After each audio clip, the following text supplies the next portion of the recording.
Hello everyone, how are you all? I hope you're all fine. So children, నిన్న మనం ఈ third లెసన్లో garden with in అనే poem complete చేసుకున్నాం. ఇక్కడ మీనింగ్స్ ఇంకా గ్లాసరీ ఉంటే ఇంకా రిమైనింగ్ గ్రామర్ పార్ట్ క్వశ్చన్స్ కూడా కంప్లీట్ చేసుకున్నాం. సో మనకి ఇంకా ఈ లెసన్లో థర్డ్ లెసన్లో ఇంకొంచెం గ్రామర్ అనేది మిగిలిపోయింది. So discuss the remaining grammar part in today's class. So ఇక్కడ first all of you take page number 47 page number తీస్తే మనం ఆన్సర్ ద ఫాలోయింగ్ క్వశ్చన్స్ అని నేను చెప్పుకున్నా, మీరు రాసుకొని వచ్చారు హోంవర్క్. Very good. ఇక్కడ మీకు దాని కింద ఇంకా పింక్ కలర్లో మీకు 3 వర్డ్స్ కనిపిస్తున్నాయి, ఒకసారి అబ్జర్వ్ చేయండి. First one is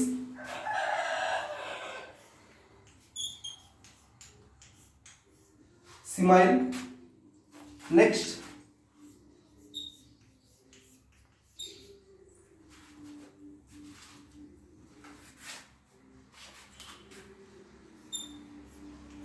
metaphor, and next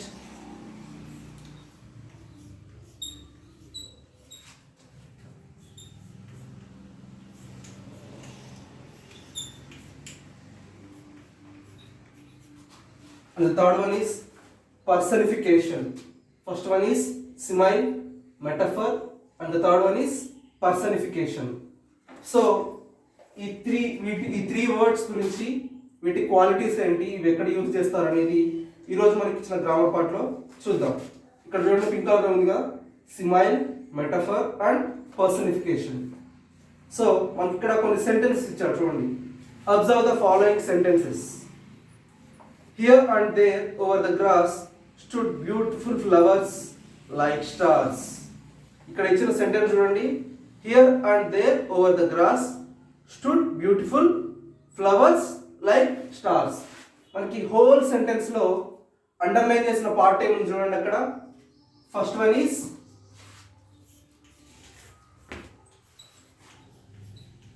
flowers like stars. So this is the underline part of that particular sentence. ఈ సెంటెన్స్ వరకు, ఈ పార్ట్ వరకు అండర్లైన్ చేస్తారు. ఆ పార్ట్లో ఎందుకు అండర్లైన్ చేశారో చూద్దాం. In this sentence flowers are compared to stars. మనకి ఇచ్చిన హోల్ సెంటెన్స్ లో ఈ అండర్లైన్ చేసిన పార్ట్లో ఉంది కదా, ఇక్కడ ఏముంది, ఫ్లవర్స్ లైక్ స్టార్స్. అంటే ఏం చెప్తున్నాడు, ఫ్లవర్స్ ని స్టార్స్ తో కంపేర్ చేశాడు. అర్థమైంది కదా. ఫ్లవర్స్ దేంతో కంపేర్ చేశాడు, ఫ్లవర్స్ లైక్ స్టార్స్ అంటే నక్షత్రాలు, పువ్వుల్ని నక్షత్రాలతో కంపేర్ చేశాడు. Such a comparison using like and as is called a simile. ఇటువంటి కంపారిజన్లో లైక్ కానివ్వండి, లేకపోతే ఇంకా యాజ్, ఈ రెండు వర్డ్స్ని, ఒక వస్తువుని ఇంకొక దాంతో, లేకపోతే ఇంకొక ఏదైనా వస్తువుని, లేకపోతే ఒక పర్సన్ని ఇంకొక పర్సన్తో కంపేర్ చేయడానికి లైక్ కానీ మనం యాజ్ కానీ యూజ్ చేస్తే దాన్ని ఏమంటాము, వి కాల్ ఇట్ యాజ్ సిమైల్. ఇంకా మీకు క్లియర్గా చెప్పాలంటే మనం సిమిలర్ అనే వర్డ్ విన్నారా మీరు?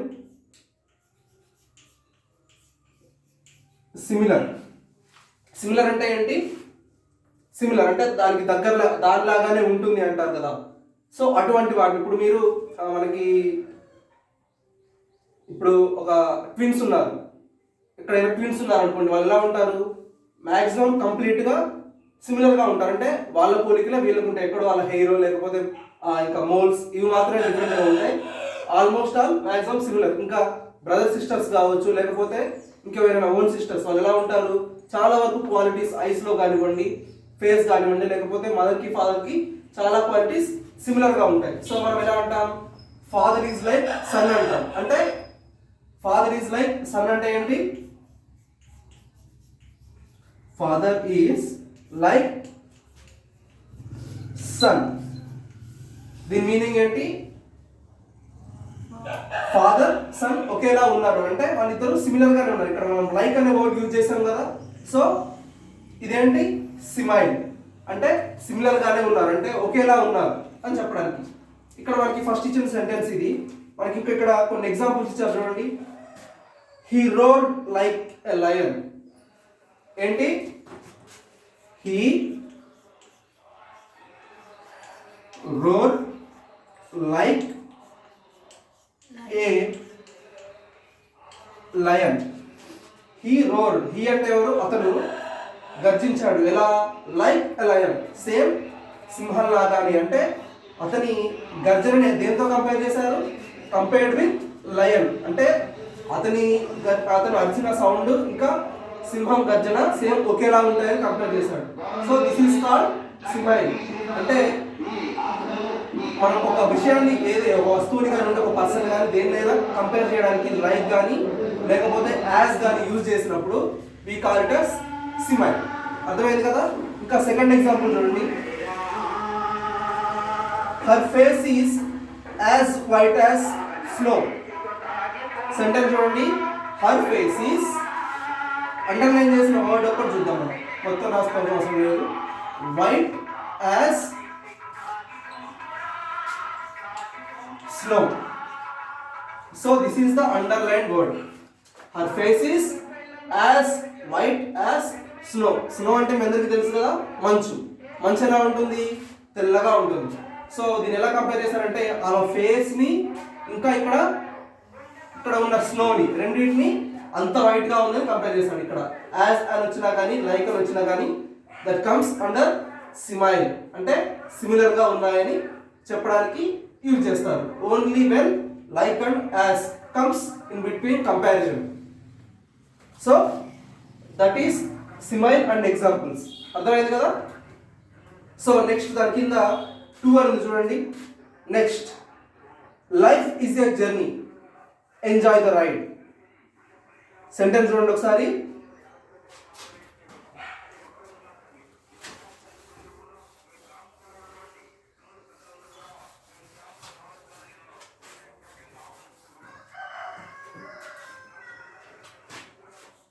Life is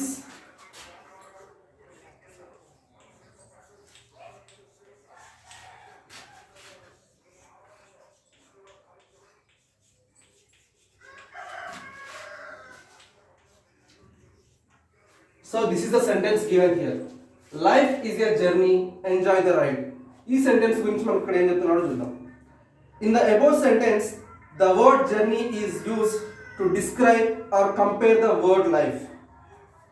ఇందులో ఉన్న సెంటెన్స్ లో in the above sentence the word journey, ఈ జర్నీ అనే వర్డ్ అంట is used to describe or compare the word life. ఈ ఒక జర్నీ అనే వర్డ్ దేని గురించి డిస్క్రైబ్ చేస్తుంది? లైఫ్ గురించి. అంటే లైఫ్ని జర్నీని మనం ఇప్పుడు ఎక్కడికైనా లాంగ్ ట్రిప్ కానీ ఎక్కడికైనా జర్నీ చేస్తుంటాం. అంటే ఫర్ సపోజ్ మీరు తిరుపతి కానివ్వండి లేకపోతే ఇంకెక్కడికైనా మీ దూరపు బంధువులు దగ్గరికి వెళ్తుంటారు కదా. సో మీరు అక్కడ జర్నీ చేస్తూ ఉంటారు. సో ఇక్కడ ఏమంటున్నాడంటే లైఫ్ని జర్నీని కంపేర్ చేస్తున్నాడు. లైఫ్ జర్నీ ఒకటే అంటున్నాడు. ఎందుకంటే లైఫ్ కూడా జర్నీ లాంటిదే. ఇప్పుడు మనం జర్నీ చేసేటప్పుడు ఏం చేస్తాం? ఒకసారి మనం బస్ ఎక్కినా లేకపోతే కార్లో వెళ్తున్నా బైక్ మీద వెళ్తున్నా ఏం చేస్తాం? ఒకసారి ఒక 4-5 అవర్స్ జర్నీ అంటే ఏం చేస్తాం? ఫస్ట్ సపోజ్ బస్సు ట్రైన్ అనుకోండి. బస్ ఎక్కిన తర్వాత ఏం చేస్తారు? ఫస్ట్ మీరు కొంచెం సేపు మాట్లాడుకుంటారు మీ ఫ్యామిలీ వాళ్ళతో, అంటే కొంచెం దూరం వరకు. తర్వాత ఆకలి వేస్తే ఏం చేస్తారు? ఏదైనా ఫుడ్ తింటారు. తర్వాత మళ్ళీ నిద్ర వస్తే పడుకుంటారు, నవ్వుకుంటారు. లైఫ్లో కూడా సేమ్ అంతే కదా చేసేది. ఆకలైనప్పుడు తింటారు, ఇట్లా అంటే చేస్తారు. సో దాన్ని ఏం చేశాడు? లైఫ్ని జర్నీని ఒకేలా కంపేర్ చేశాడు. ఇంకొక సిమిలర్ క్వాలిటీ ఏంటంటే మనకి లైఫ్లో ఎప్పుడు ఏం జరుగుతుందో చెప్పలేము, జర్నీలో కూడా ఎప్పుడు ఏం జరుగుతుందో చెప్పలేము. సో లైఫ్ని జర్నీని ఒకే విధంగా కంపేర్ చేశారు. సో ఎంజాయ్ ద రైడ్ అంటే లైఫ్ని అలాగే ఎంజాయ్ చేయాలి, జర్నీని కూడా ఎంజాయ్ చేయాలని చెప్పాడు. Next, such words are called metaphors. They are used to show that the two things have same qualities to make description more powerful. So ఇటువంటి వర్డ్స్ ని life is a journey, enjoy the ride అంటే ఒక విషయాన్ని ఇంకొక విషయంతో compare చేసినప్పుడు ఇటువంటి words ని ఏమంటారంటే మనం ఇందాక రాసుకున్నాం కదా 3 things. So this is the second one, metaphors. ఒక విషయాన్ని ఇంకో విషయంతో కంపేర్ చేసినప్పుడు, ఎప్పుడు రెండింటికి సిమిలర్ సేమ్ క్వాలిటీస్ ఉన్నప్పుడు, లైఫ్లో సేమ్ క్వాలిటీస్ ఉన్నాయి, జర్నీలో కూడా సేమ్ క్వాలిటీస్ ఉన్నాయి అని కంపేర్ చేసినప్పుడు ఇటువంటి మెటఫర్స్ అంటారు. వీటిని ఇట్లా ఎక్కడ యూజ్ చేస్తాం. So they make the description more powerful. అంటే ఒక చిన్న వర్డ్లో లైఫ్ని జర్నీని కంపేర్ చేసి చెప్పేశాడు. సో ఇటువంటి వర్డ్స్ని మెటాఫర్స్ అంటాం. మనకి ఇక్కడ ఇంకా 2 ఎగ్జాంపుల్స్ ఉన్నాయి చూడండి. Rudramadevi was a lioness in battle. Rudramadevi అందరికీ తెలుసు కదా. Rudramadevi was a lioness in battle. Lioness.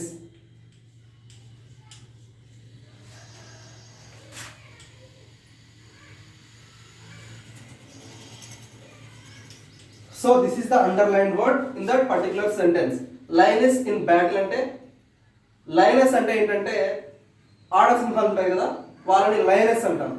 Okay, ఆ సింహం లయనెస్ ఇన్ బ్యాటిల్. సో ఇక్కడ చూడండి, Rudramadevi was lioness in battle అంటే రుద్రమదేవి అనే పర్సన్ బ్యాటిల్లోకి వచ్చినప్పుడు దేంతో ఈక్వల్ అంట? She is equal to lioness కదా. లయన్ అంటే ఏంటి? సింహం. అంటే సింహం అంటే ఎవరు? రాజు. సింహం ఏ యుద్ధం జరిగినా ఏం చేస్తుంది? తన ముందుండి నడిపిస్తుంది.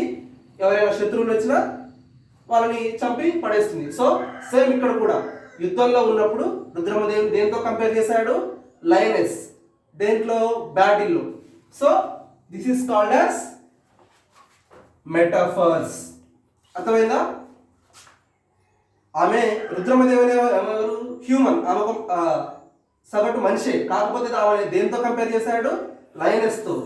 So this is called as లయన్కి ఆమెకి యుద్ధంలో ఉన్నప్పుడు సేమ్ క్వాలిటీస్ ఉంటాయని చెప్పడానికి మనం ఈ మెటఫర్స్ని యూజ్ చేస్తాం.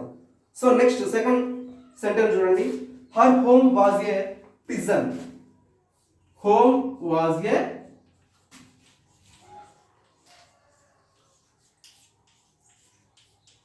her home was a prison. So this is the second sentence, second example మనకి మెటాఫర్స్ లో ఉన్నది. her home was a prison. మనకి అండర్లైన్ చేసిన సెంటెన్స్ వరకు రాసుకున్నాం. her home was a prison అంటే ప్రిజన్ అంటే ఏంటి? జైలు. ఓకే, ఈ సెంటెన్స్ లో ఏం చెప్తున్నాడంటే ఆమె ఇల్లు ఇంకా ఈ జైల్, హోమ్ అండ్ ఇంకా జైల్, ప్రిజన్ అనేది రెండు సేమ్ అని చెప్తున్నాడు. ఎందుకంటే ప్రిజన్లో ఎలా ఉంటుందో వాళ్ళ ఇంట్లో కూడా ఆమె అంతే కఠినంగా ఉంటుందంట. సో ఇక్కడ ఏం చేశాడు? ఈ ఇంటిని ఈ ప్రిజన్ని సేమ్ అని ఎక్స్ప్లెయిన్ చేస్తున్నాడు. ఎందుకంటే దీంట్లో ఎలా ఉంటుందో దీంట్లో కూడా సేమ్ క్వాలిటీస్ ఉన్నాయేమో, అందుకే ఆమె ఇంటిని ప్రిజన్ని సేమ్ అని చెప్తున్నారు. So these are also metaphors. Next third one చూడండి. Spring has forgotten his garden. Sentence ఏంటి చూడండి? Spring has forgotten his garden. మనం ద జియంట్ దాంట్లో సెల్ఫిష్ జియంట్ అనే లెసన్ లో వచ్చిన సెంటెన్స్ మనకి ఇది. Spring has forgotten his garden అంటే స్ప్రింగ్ అనేది ఏంటి? ఒక సీజన్. అదేం మర్చిపోయింది? గార్డెన్నే మర్చిపోయింది కంప్లీట్ గా అని చెప్పింది. సో దాని గురించి ఎక్స్ప్లెనేషన్ ఏమిటో చూద్దాం. Here to the spring is a season. It is represented as a human being and given the qualities of forgetting etc.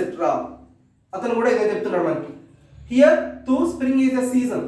Spring అనేది ఒక సీజనే, కానీ ఇక్కడ ఏం చెప్తున్నాడు మనకి? సెంటెన్స్ చూడండి ఒకసారి. స్ప్రింగ్ హ్యాస్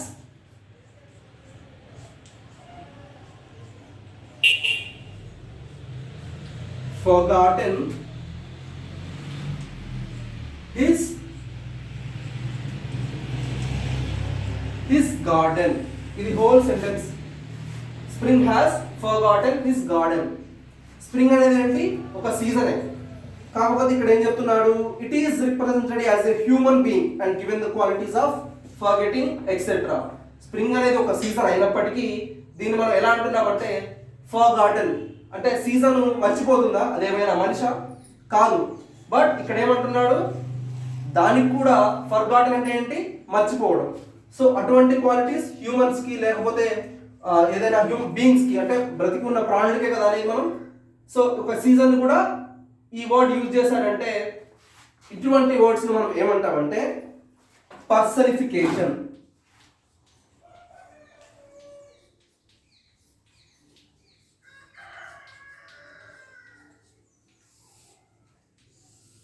పర్సనిఫికేషన్ ఇటువంటి వర్డ్స్ని. Spring has forgotten his garden. ఇక్కడ చూడండి, ఇంకా మనకి కొన్ని ఎగ్జాంపుల్స్ ఉన్నాయి.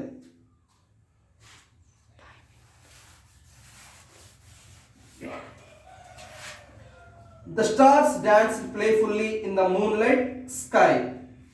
ఇక్కడ మనకు అండర్లైన్ చేసిన వర్డ్ చూడండి, డాన్స్డ్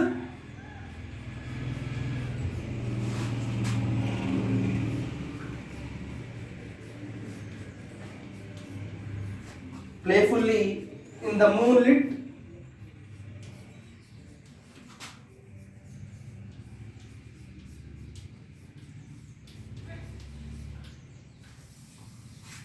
సో ఇది మనకు అండర్లైన్ చేసిన word. The stars danced playfully. The ఇది మనకి ఇచ్చిన సెంటెన్స్ చూడండి ఒకసారి. The stars danced playfully in the moonlit sky. ఈ సెంటెన్స్ యొక్క మీనింగ్ ఏంటంటే, ఆ స్టార్స్ డాన్స్ చేశాయి, ఆనందంతో ఆడుకుంటూ డాన్స్ చేశాడు. ఎక్కడ? ఆ స్కై మొత్తం మూన్తో కవర్ అయిపోయింది. అంటే మనకి ఇప్పుడు పౌర్ణమి రోజు మనకి జనరల్గా మనం లైట్ వేసుకోవాల్సిన అవసరం కూడా లేదు, ఎందుకంటే అంత బ్రైట్గా ఉంటుంది నైట్ టైం మనకి. సో అటువంటి మూన్ ఉన్న స్కైలో ఆనందంతో ఆడుకుంటూ స్టార్స్ అనేవి డ్యాన్స్ చేశాయంట. స్టార్స్ డాన్స్ చేస్తాయా స్టార్స్ డాన్స్ మనం చూసామా? జనరల్గా అయితే మనకి ఇక్కడ సైంటిస్ట్ని బట్టి కూడా స్టార్స్ ఎక్కడ డాన్స్ చేస్తాయా మనం చెప్పలేదు. ఈ డాన్స్ చేసేవి ఏంటివి? జనరల్గా మన హ్యూమన్ బీయింగ్స్ కానివ్వండి, లేకపోతే ఏమైనా లివింగ్ థింగ్స్ ఇటువంటివి చేస్తాయి. బట్ ఇక్కడ మనకి హ్యూమన్స్లో ఉన్న క్వాలిటీస్ని డాన్స్ అనేది ఇక్కడ యాడ్ చేశాడు. So this is also called as, ఒక పర్సన్తో, ఒక హ్యూమన్ బీయింగ్స్తో ఈ స్టార్స్ అనేవి కంపేర్ చేశాడు. So this is called as personification. So ఇంకా సెకండ్ ఎగ్జాంపుల్ చూడండి. The snow covered up the grass with her great white cloak. The snow అంటే ఏంటి? మంచు. కవర్డ్ అప్ ద గ్రాస్, అక్కడ ఉన్న గడ్డినంతటిని కప్పేసింది. With her great white cloak. ఇక్కడ ఈ సెంటెన్స్ లో మీరు అబ్జర్వ్ చేయాల్సింది ఏంటంటే, covered up the grass with her. With her అని మీకు క్లియర్ గా మెన్షన్ చేశాడు చూడండి అక్కడ. With her. హర్ అనే వర్డ్ మనం ఎక్కడ యూజ్ చేస్తాం? HER, her. మనం టెన్సెస్ చెప్పుకున్నప్పుడు పర్టికులర్గా వీటి గురించి మనం డిస్కస్ చేస్తున్నాం. హర్ అంటే ఏంటి? ఒక ఫీమేల్, అంటే ఒక లేడీని ఉద్దేశించి మనం మాట్లాడేటప్పుడు, వాళ్ళ గురించి చెప్పేటప్పుడు మనం హర్ అనే వర్డ్ యూజ్ చేస్తాం. జనరల్గా జెంట్ అయితే హిజ్ అంటాం కదా, హీ షీ. లేకపోతే వాళ్ళ గురించి మనం చెప్పేటప్పుడు హిజ్ ఆర్ హర్ అని చెప్తారు. ఇక్కడ మనని స్నో అనేది, స్నోని హర్ అంటే ఒక ఫీమేల్, ఒక లేడీ లాగా ఇక్కడ రిప్రజెంట్ చేస్తున్నాడు. With her great white cloak. స్నోని ఏమంటున్నాడు ఇక్కడ? లేడీ లాగా రిప్రజెంట్ చేస్తున్నాడు. సో స్నో అనేది, స్నోకి ఒక జెండర్ అనేది ఉందా అంటే మేల్ ఫీమేల్ అనేది ఉందా? లేదు. But it is representing as a human being. కాబట్టి దీన్ని కూడా మనం ఎలా అనుకోవచ్చు? It is used as personification. So మనం 3 థింగ్స్ గురించి డిస్కస్ చేసాం. First one is simile. Simile అంటే ఏంటి? ఒక క్వాలిటీస్, మనలో ఉన్న క్వాలిటీస్, అంటే ఏదైనా మనం ఒక వేరే వాళ్ళలాగా సిమిలర్గా ఉన్నాయనిపించాయి అనుకోండి, దాన్ని సిమైల్ అంటాం, అంటే సిమిలర్గా ఉంటాయని చెప్పుకున్నాం. Next metaphor. మెటఫర్ అంటే ఏంటి? ఒక దేన్నైనా, ఇప్పుడు నువ్వు ఈ రంగంలో ఇలా ఉంటావు, లేకపోతే నువ్వు చదివేటప్పుడు ఈమెలాగా ఉంటావు, లేకపోతే నీ క్వాలిటీస్ అబ్దుల్ కలాం లాగా ఉంటాయని ఇంకొకరి గురించి మనం డిస్క్రైబ్ చేసినప్పుడు ఎలా చెప్తాం? మెటఫర్ లాగా. నెక్స్ట్ స్ప్రింగ్ హ్యాస్ ఫర్గాటన్, అంటే లివింగ్ థింగ్స్ కానివి వేరే వాటిని ఏదైనా మనం ఒక పర్సన్ లాగా డిస్క్రైబ్ చేసినప్పుడు పర్సనిఫికేషన్ అనేది యూజ్ చేస్తాం. సో మనం దీంతో ఈ 3 టాపిక్స్ గురించి ఈరోజు చెప్పుకున్నాం. మీకు ఇచ్చే వర్క్ ఏంటంటే, మీరు ఈ సిమైల్, ఇంకా metaphor and personification, from each one you have to write 2 examples. అంటే 2 ఎగ్జాంపుల్స్తో ఏవైనా సెంటెన్సెస్ అండర్ చేసి నాకు వర్క్ పంపించండి. So that is your class today and will meet in the next class tomorrow.